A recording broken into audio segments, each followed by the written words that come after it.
So this is review for test number 2, problem number 1. So we are over chapter 4 and moments.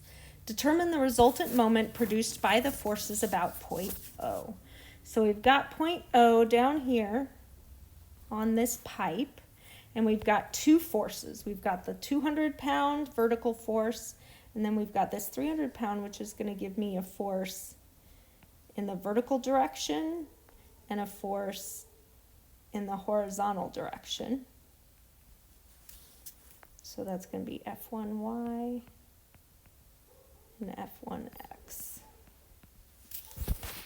And as far as my distances, I have this straight 6 feet, but I also am going to need to know this vertical distance.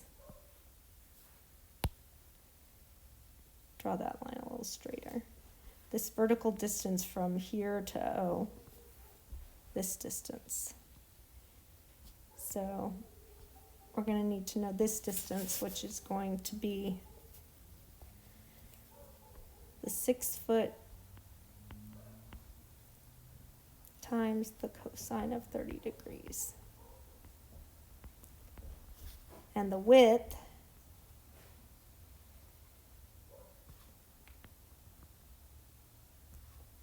is going to be 6 times the sine of 30 degrees. All right, so if I'm calculating my moments, I'm going to say that my moments are positive if they are counterclockwise. And my moments about point O, first I'm going to look at the 200-pound force. So it will make it go counterclockwise, so it's positive 200. And the distance to that 200-pound force is the 6 cosine of 30. And then I have the impact from the vertical force of F1, which is going to be in the negative direction. So this is negative 300 times the sine of 30 degrees. And its distance is going to be 6 plus 6 sine of 30. Whoops. That's wrong. Oh, my bad. That's going to be 6 cosine 30 also. Same vertical distance. And then I'm going to have the moment from the vertical component of F1, which is going to make it go this way, which is counterclockwise, so that's going to be positive, and that is the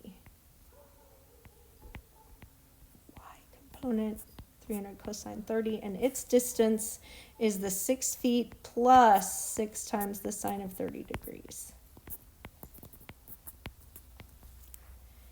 So I get my answer to be 2598.08.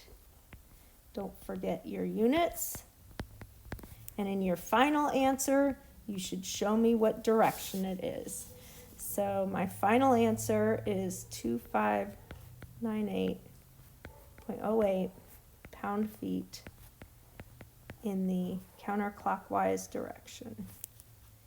And that is my answer. Ding, ding, ding.